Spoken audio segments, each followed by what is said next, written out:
till now in this particular unit we have been able to discuss the different types of poverty which are there, and we also had a detailed discussion on the difference between the absolute and the relative poverty. Now we are going to decide how the poverty line is basically fixed in India.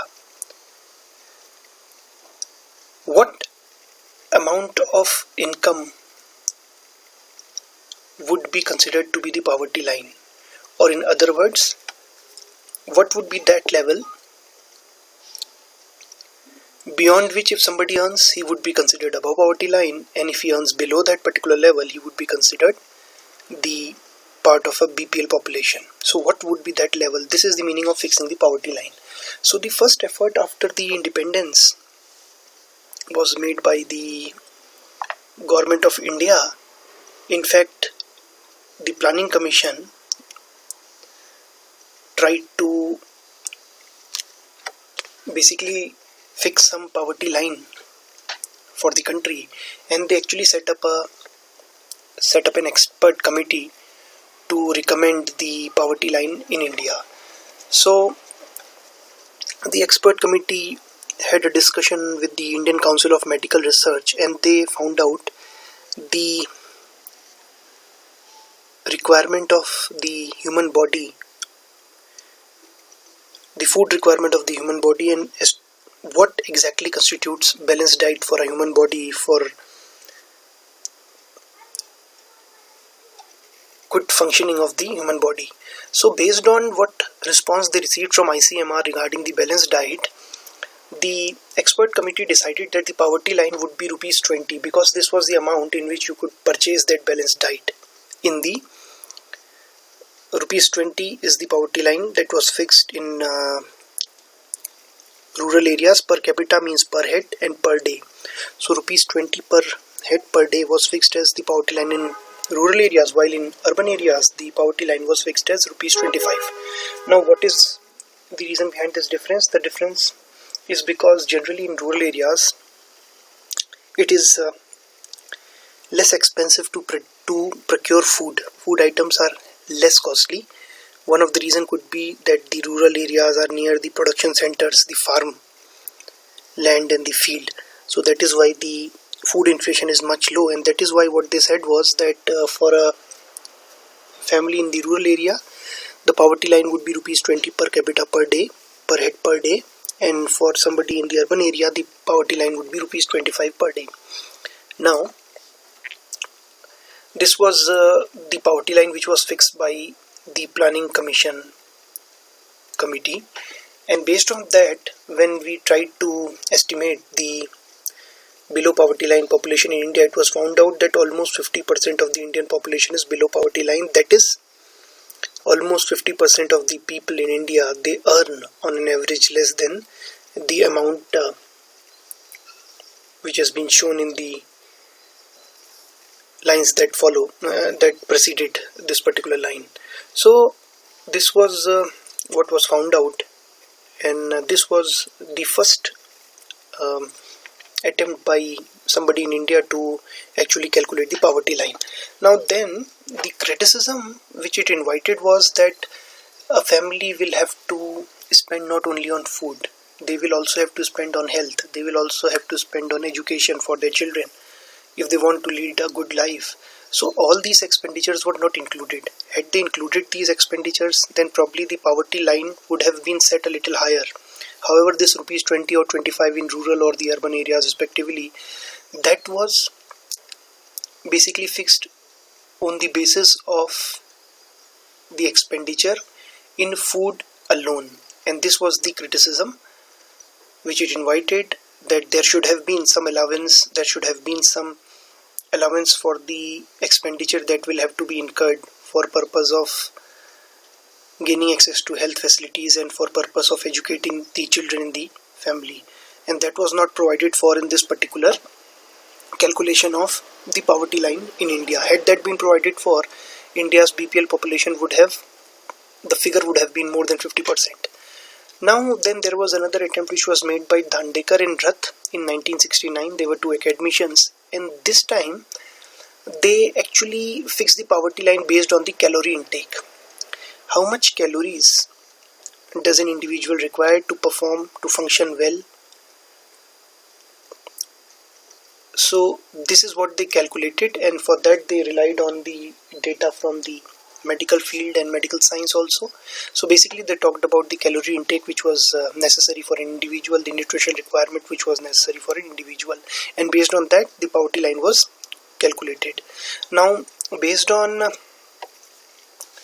this, it was found out that the poverty line was 2400 calories per person per day in rural areas, which means that the amount required to purchase food that will provide that individual 2400 calories every single day.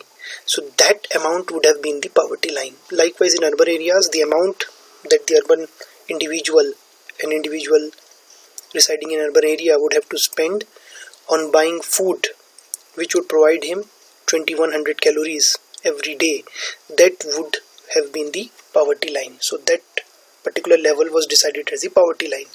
So here the focus was on the calorie intake that is required by an individual. Now please have a look that the calorie intake is different for the rural and the urban areas. The reason is very simple.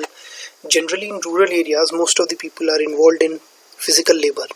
That is not the case in urban areas. Generally speaking, and we are not talking about exceptions. So generally speaking, in rural areas, most of the work is of physical nature, which means physically one would have to spend more energy to do that particular work, while in the urban areas there are office jobs also, so naturally people will have to spend less energy to do that job, and that was why the calorie requirements for rural people, for rural areas, was set higher at 2400 than the calorie requirement for urban areas, which was set at 2100 calories. I hope you understand now that this was how the poverty line was calculated. To repeat, based on how much somebody in rural area would have to spend to buy food which would provide him 2400 calories every single day, the poverty line was calculated for the rural areas. Likewise for the urban areas, how much money would somebody residing in urban areas would have to spend to purchase food which would provide him at least 2100 calories every single day. So this was how poverty line was set up. But then when based on these figures, when it was found out, when it was tried, it was calculated as to how much is the poverty, below poverty line population in India. It was found out that almost 50% of the Indian population is below poverty line. So 50% of the people in India were not able to generate an income to purchase the food that would provide them the nutritional requirement which is must for them to survive. So this was again a very large figure. Almost half of the population was shown to be below poverty line. The criticism again was that there was no calculation of the expenditure on health and education, because naturally you cannot survive just by having food. You need some good education also in the long run, and whenever you fall ill, you need some healthcare facilities also. So naturally you'll have to spend some money in health and education. However, the argument that was made by Dandekar and Rath was that since the government is providing for healthcare facilities, the government has opened up various dispensaries, primary health centers, community health centers and hospitals. Likewise, the government has opened up so many schools and colleges and universities. So the expenditure on these aspects, the health and education, need not be considered. So that was the argument made by Dandekar and Rath. Okay, then we move on to what Suresh Tendulkar did in the year 2009. So have a look at what Suresh Tendulkar did. Now this was another attempt, and between 1969, between Dandekar and Rath, when Dandekar and Rath proposed their methodology, and then between 2009 when Suresh Tendulkar proposed his novel methodology, there were some more attempts at trying to set up a particular, fix a particular poverty line. So we are not going to talk about them because we have to have this discussion and we have to go for this discussion in very brief. So I'm straight away moving on to what Suresh Tendulkar did in 2009, another academician, and now he came up with a slightly different approach. This time he included the expenditure not only on food, health and education. Now this was one criticism in the Dandekar and Rath approach and the earlier approach by the Planning Commission also, that the expenditure on food was taken care of, but the one on health and education was not considered. So this time Suresh Tendulkar actually came up with an approach which included expenditure on food as well as health and education, and based on his calculations, he found out that the poverty line should be somewhere near rupees 446 per capita per month in rural areas, while it should be around rupees 578 per capita per month in urban areas. So this was the poverty line which was proposed by him, and this included the expenditure on food, health and education. Now, and when this was used, this particular measure of poverty line was used to calculate the below poverty line of population in India, it was found out that 22% of the Indian population, almost at that point of time, the population of India was somewhere in the range of 112 crores. Give a few crores here and there. So around 112 crores, 27.3 out of these people, which means 22% of the Indian population. So in percentage terms it was 22%, in absolute terms almost 27 crore people in India were below poverty line at that point of time, which means they were not able to earn the amount which has been shown here. So they were not able to earn this much amount, right? I hope you are able to understand this. Now this however does not mean that generally when we try to find out the number of people, we don't go by individuals, we go by the family. So 446 per capita per month would mean, supposing if it is a family of 5 members, in India we consider an average family size to be 5 actually, which means there are 5 members in an average family here in India.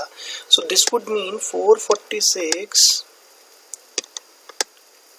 per capita per month would mean 446 into 5 for the whole family. Now 446 per head means 446 for the whole family in a particular month, and this comes out to be somewhere around. So this was the poverty line for the family in rural areas. So if some family is earning less than 20 to 30, it was considered to be a below poverty line family, and if it is earning more than that, if the overall earnings are more than this particular figure, it was assumed that this particular family is above the poverty line. Now this is one thing that he did, and I hope now you understand that when we actually try and find out the population which is below poverty line, we go by this approach. We don't go by the individual approach, we calculate the figure for the whole family. I've given you the method to calculate the figure for the whole family, and he found out basically that 22% of the Indian population at that point of time, Indian population around 114 crores, so it was around 27.3 crores in absolute terms. In percentage terms, this was the figure. But then what was the criticism? The criticism was this particular approach was a head count approach. It was only counting the number of people who are below poverty line. It only estimates the number of people who are below poverty line. So here if you look at this particular individual also and this particular, they are both below poverty line. So if you go by Suresh Tendulkar approach, you would say that there are 2 people who are below poverty line. We are talking about this particular figure only, and this guy, this is above poverty line, and this is the poverty line, right? This one is the poverty line. So this guy is above the poverty line, these are the 2 individuals who are below the poverty line. Now what is the problem with this particular approach? Yes, you are able to calculate the number of people who are below the poverty line. That is why it is called the head count approach. You basically count the number of people who are below poverty line, right? So that is something that you can do here, but you would not be able to understand how much below poverty line is some individual or the family. in this particular case, have a look at the arrow on the left. You would find that this guy is deprived. This guy is below the poverty line, but he's at this level. On the other hand, this guy is even farther from the poverty line. He is below the poverty line. These two guys, this one and this one, they are below the poverty line, but this one is farther below the poverty line, which means that he is more deprived. This individual is more deprived. This one is less deprived. So this was one thing that this particular approach was not allowing you to calculate. You could understand how many people are below poverty line, but you could not understand how many of them are less deprived, how many of them are more deprived. For them, these two were only numbers. For this particular approach, these two were only numbers. So according to Suresh Tendulkar approach, you would have said that there are two people who are below poverty line, but then basically it does not tell you as to how much below the poverty line an individual is. For example, in this case, this guy is much below the poverty line than this particular guy. Is this okay? So this guy is much below the poverty line, and that is why he is more deprived. So this was something that Suresh Tendulkar approach was not assisting you to find out. Now then there is another approach for fixing poverty line. This is an approach which has been developed jointly by United Nations Development Program and the Oxford University. So Oxford University, they have a particular program which deals with poverty and other related issues. So they came up together and then they developed this particular approach of fixing poverty line. And what did they do? They came up with the multi-dimensional poverty index, and that is why the term that you see here, MDPI, multi-dimensional poverty index. And in this multi-dimensional poverty index, poverty was not being calculated on simply how much you earn. It was being calculated on a number of criteria. So basically, if you look at the multi-dimensional poverty index, the first criteria was health. Within health, we had child mortality and nutrition. Child mortality is whether any child in that particular family has died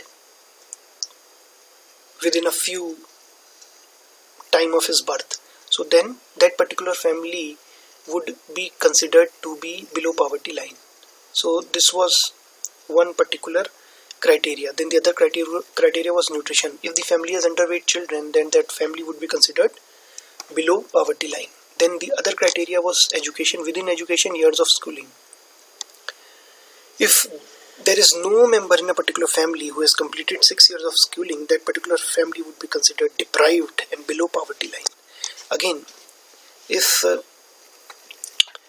the school age children till the age of around 14 years, till class 8, if they are out of school, if they are not actually enrolled in some particular school, so they are not attending a particular school, the family would be considered to be poor, below poverty line and deprived. Again, the third criteria was living standards. So for living standards, for measuring living standards, these 6 parameters were set: cooking, fuel. In case a family was using dung, wood or charcoal, it was considered to be poor. So the family would be considered poor, right? And again, if you look at sanitation, if the family does not have proper sanitation facilities, the family again would be considered poor. If the family has to walk for more than 30 minutes on an average to access potable water that can be drunk, then that family would be considered poor. Again, if there is no electricity in the house, then the family would be considered poor. If the floor is dirt floor, it's not a cemented floor or a floor having concrete, then again the family would be considered to be poor. And if there is just one asset that the family owns, so some assets have been specified in this particular measure, there is just one asset, so the family either only has radio, or it has, let's say, a bike but nothing else, or it only has TV, or it has only computer, then it would qualify as a poor family. In case the family has at least 2 assets, let's say the family owns a bike and a computer, then it would be not considered a deprived family or a poor family. So these criteria were evolved by the UNDP and the Oxford University, and that is why this particular poverty index is called multidimensional poverty index, because it is just not talking about just one dimension of poverty. According to Dandekar, the inability to purchase food, that was just one dimension. So he mentioned only that dimension, they mentioned only that dimension. Same was the case with Suresh Tendulkar, but he mentioned health and education also, access to health and education. So for them, the dimensions were, in case of Dandekar, there was just one dimension. In case of Tendulkar, there were three dimensions. But in case of this particular method, this particular approach, multidimensional poverty index approach, there are basically these many dimensions. There are 10 in all, and based on how a particular family performs on all these dimensions, a particular poverty score is generated for that family, and based on that, poverty estimates are made for the whole country, or in some cases for a particular region or for a particular state. So this is the multidimensional poverty index. Again, when this was used to assess the number of BPL families in India, it was found out that almost 27%. Now, since this calculation was done in the year 2015-16, it was found out that just 27% of the Indian population, around 27%, is below poverty line, right?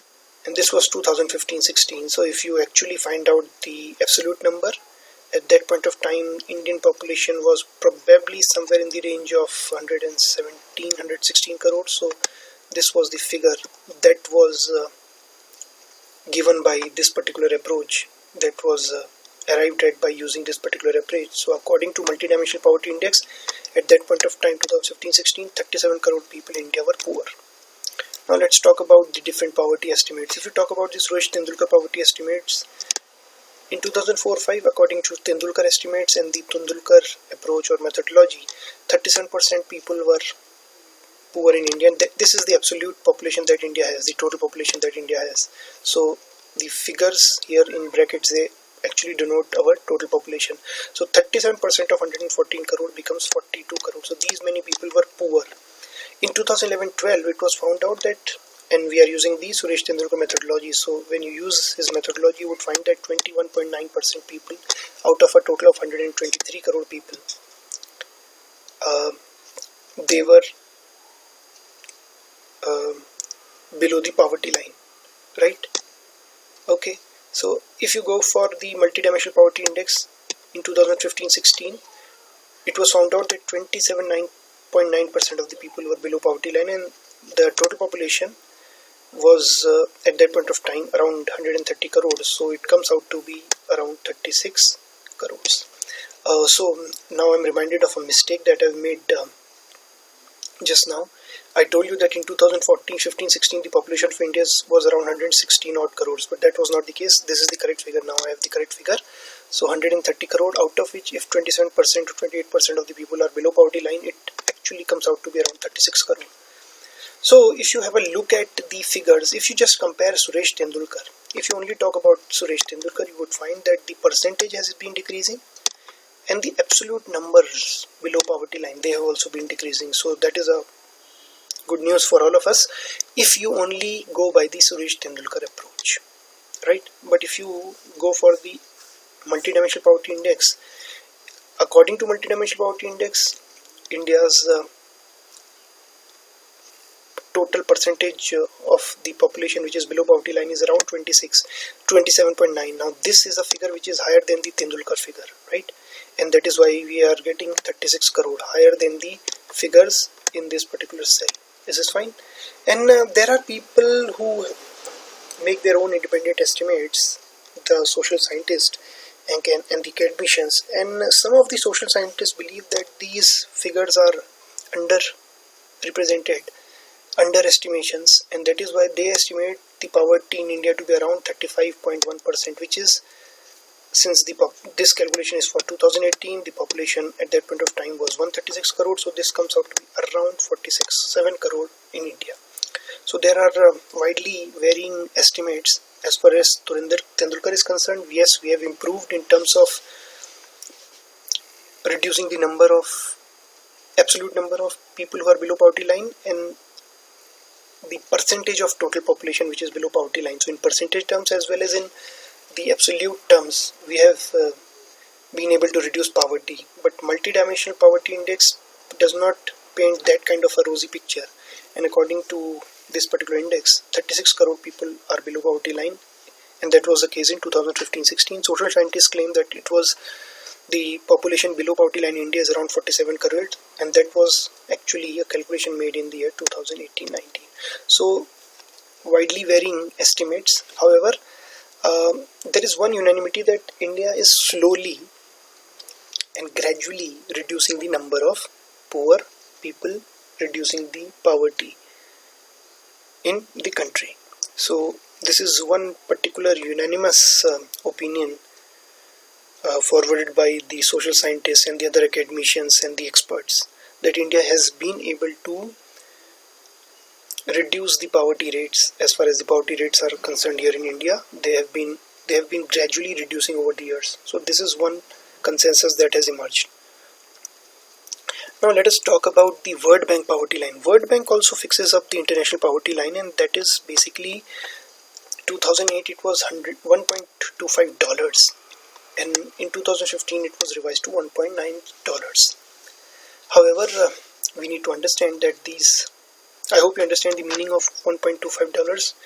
In 2008, let's say $1.25, let's say, I'm just giving an idea, let's say it comes out to be around 55 rupees, which means that if somebody in India is earning below 55 rupees per day, he is below poverty line. If he is earning more than that, he is above poverty line. This is the meaning of this particular figure that I have shown you here. However, please understand that the international poverty line, when you have to assess the poverty in a particular country, you have to go by purchase power parity terms. So basically these figures are in PPP terms, purchase power parity terms. Now what is the meaning of purchase power parity? Let's have a look. In 2015 purchase power parity terms, the poverty line was $1.9. Now if $1, and we are talking about 2015, was rupees equal to rupees 60, then $1.9 would have been equal to rupees 114. Simple calculation. If $1 is equal to rupees 60, $1.9 per day or rupees 114 per day. So $1.9 would come out to be rupees 114 per day. But please understand that this for India was not the poverty line, because we are talking about the purchase power parity terms. Up till now we have discussed the absolute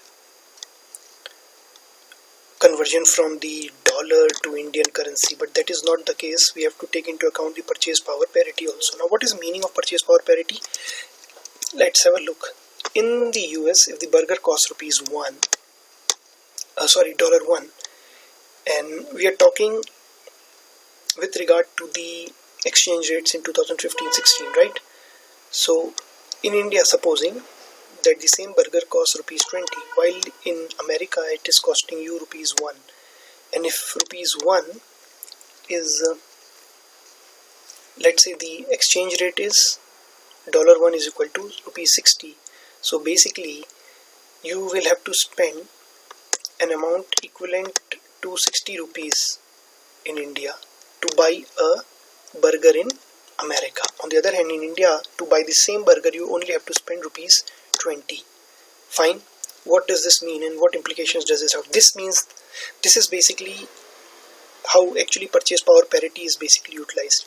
So the US burger is getting sold at $1, which is around rupees 60 in India, but the Indian burger, the same burger, same quality burger, is getting sold at rupees 20, which means the purchase is going to be less costly, less expensive in India. And now we will use this information to calculate the poverty line for India. Now rupees 1.9 becomes how much? For us now, this $1 is not equal to rupees 60, right? We are not going to go for that. We are going to use the value of $1 in Indian currency in purchase power parity terms. And since $1 is able to buy a burger of just one burger in USA, and to buy the same burger in India we need rupees 20. So $1 now becomes equal to rupees 20 in PPP terms. Please understand this point, purchase power parity terms, which means that if you start calculating now, what is the meaning of $1.90 in PPP terms, right? In PP terms, $1 is equal to rupees 20. So $1.9 would become rupees 38. So now this means that this particular figure, international poverty line, $1.9 is basically, in Indian currency, the value would come out to be around rupees 38. Is this okay? Fine. So this is what basically purchase power parity is all about. And if you go by the World Bank's poverty line estimates in PPP terms, you would find that BPL population in India in 2011 was around 23%, and it has reduced to around 13% in 2015-16. In 2011, there were around 28 crore people in India who were below poverty line. Is this okay? So what you have to remember is that when we are fixing a poverty line, when we are looking at the poverty line fixed by World Bank, we have to take into account the purchase powers in different countries. Is this fine? If the purchase power is different, based on that we'll find out the poverty line, just like we did here in this particular example. I hope you have understood this. In case you are still not able to understand that, you can simply type in your feedback in the comment section. Plus apart from that, you can always go through this video again and again. I have explained it well. I hope you would be able to understand it well also. The only thing is you need to repeat the video if you are simply not able to understand a particular aspect. So please play that portion of the video again and understand this. In case you are still not able to, then